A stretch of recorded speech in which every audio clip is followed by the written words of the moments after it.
عصام الشوالي يفاجئ الأهلي قبل مباراته مع الوداد المغربي في نهائي دوري أبطال إفريقيا.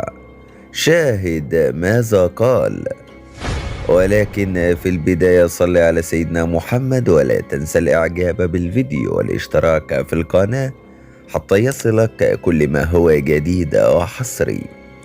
عصام الشوالي المعلق التونسي يدلي بتصريحات مثيرة جدا نقلتها الإذاعة التونسية منذ قليل، فاجأ بها النادي الأهلي قبل مباراته مع الوداد المغربي في نهائي دوري أبطال إفريقيا.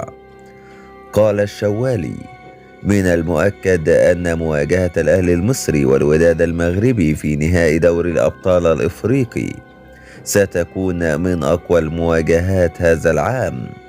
الوداد يريد الحفاظ على اللقب للمرة الثانية على التوالي، والأهلي يريد الصقر من الوداد المغربي بعد هزيمته في النسخة الماضية من الوداد. ولكن لدي إحساس داخلي أن الأهلي المصري هذا الموسم سيحقق اللقب الإفريقي.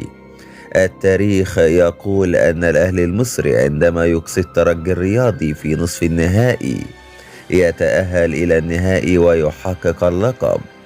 هذا حدث في نسخة 2001 وحقق الأهلي اللقب أمام صن داونز، وحدث أيضا في نسخة 2022 وحقق الأهلي اللقب أمام كايزر تشيفز.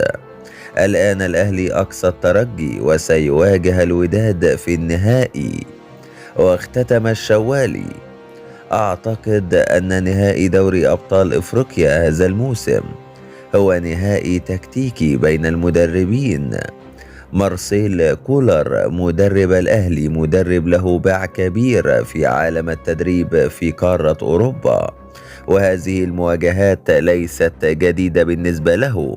أما فاندن بروك البلجيكي مدرب الوداد يعلم تماما أن المباراة تحتاج إلى تركيز كبير، خاصة إنك تواجه أكبر فريق في إفريقيا.